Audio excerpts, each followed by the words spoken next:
America और Iran के बीच चल रहा गतिरोध अब पूरी तरह से बेकाबू होता दिख रहा है। अमेरिकी राष्ट्रपति ट्रंप मंगलवार को 19 मई को व्हाइट हाउस के सिचुएशन रूम में अपने शीर्ष राष्ट्रीय सुरक्षा सलाहकारों और सैन्य अधिकारियों के साथ एक बेहद उच्च स्तरीय बैठक करने जा रहे हैं।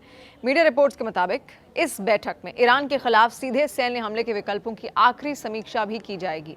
ये मीटिंग तब होने जा रही है जब ईरान की इस्लामिक रेवोल्यूशनरी गार्ड कॉर्प्स यानी कि IRGC ने फारस की खाड़ी में स्थित अमेरिकी मिलिट्री बेस को तबाह करने की खुली धमकी दी है, जिसके बाद मिडिल ईस्ट में फुल स्केल युद्ध का खतरा मंडराने लगा है।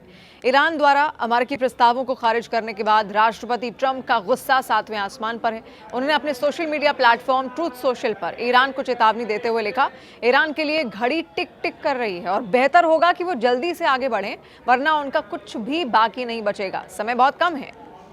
ट्रंप ने साफ कर दिया है कि दोनों देशों के बीच पहले से लागू नाजुक युद्ध विराम अब आखिरी सांसें ले रहा है और अमेरिका अब और रियायत देने के मूड में बिल्कुल भी नहीं है। ईरान ने इस बार अमेरिका को सीधे उसकी सरजमीन के बजाय खाड़ी देशों में मौजूद उसके सैन्य नेटवर्क को निशाना बनाने की धमकी दी। कतर, बहरीन, जो कि अमेरिका के 5वां बड़ा बेड़ा वहां पर तैनात है, UAE, सऊदी अरब, कुवैत में फैले हुए अमेरिकी फॉरवर्ड मिलिट्री बेस को ईरान ने अपनी मिसाइलों के दायरे में ले लिया है। हालिया खुफिया रिपोर्ट्स के मुताबिक ईरान समर्थित समूह ने सऊदी अरब की हवाई सीमा में 3 ड्रोन भेजे, जिन्हें इंटरसेप्ट किया गया। वहीं अबू धाबी यानी कि UAE के बरका न्यूक्लियर पावर प्लांट के पास भी एक ड्रोन स्ट्राइक के कारण आग लगने की घटना सामने आई है, जिसने तनाव को चरम पर पहुंचा दिया है। इस पूरे विवाद की मुख्य जड़ ईरान का परमाणु कार्यक्रम और हॉर्मुज जलडमरू मध्य है। ईरान की IRGC ने इस रणनीतिक समुद्री रास्ते को पूरी तरह से ब्लॉक कर रखा है, जिससे दुनिया भर में कच्चे तेल की सप्लाई पूरी तरीके से ठप है। ईरान के आटेश प्रवक्ता ब्रिगेडियर जनरल मोहम्मद अकरमीनिया ने साफ कहा है कि ईरान अब अमेरिकी युद्धपोतों या फिर हथियारों को इस जलमार्ग से गुजरने की इजाजत नहीं देगा। देखिए, अमेरिका चाहता है कि ईरान अपने यूरेनियम संवर्धन पर सख्त पाबंदी लगाए, लेकिन ईरान इसे अपने नागरिक अधिकारों का हनन बताकर अमेरिकी शर्तों का विरोध कर रहा है।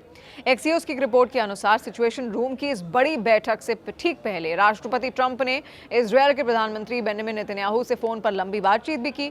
दोनों नेताओं ने ईरान के परमाणु ठिकानों और उसकी रीढ़ माने जाने वाले IRGC के कमांड सेंटरों पर दोबारा से संयुक्त सैन्य कार्रवाई शुरू करने की रणनीति पर चर्चा की है। इसी के साथ ईरान इन दिनों टीवी पर भी हथियारों की ट्रेनिंग वाले कार्यक्रम बढ़ा रहा है, ताकि आम लोगों को संभावित बड़े युद्ध के लिए तैयार किया जा सके।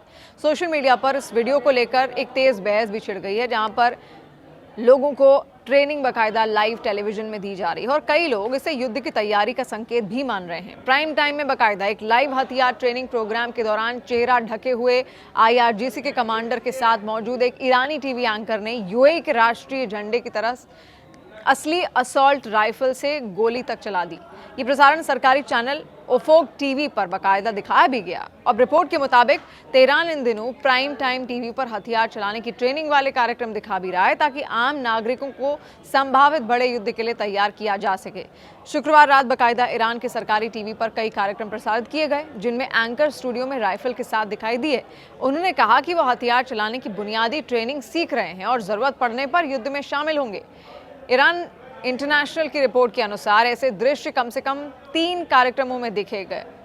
न्यूज़ एजेंसी AFP ने भी कई फोटो शेयर करके दिखाए हैं कि कैसे ईरान की महिला सैन्यकर्मी आम महिलाओं को तेहरान में हफ्ते तिर्क स्क्वायर के एक बूथ पर बाकायदा बंदूक का उपयोग करने के बारे में ट्रेनिंग यहां पर दे रही हैं। ऐसा नहीं है कि यहां ट्रेनिंग सिर्फ महिलाओं को मिल रही थी, मासूम बच्चों और आम पुरुषों के लिए अलग से सैन्यकर्मी वहां पर मौजूद था, जो उन्हें हथियार बाकायदा चलाना सिखा रहा था।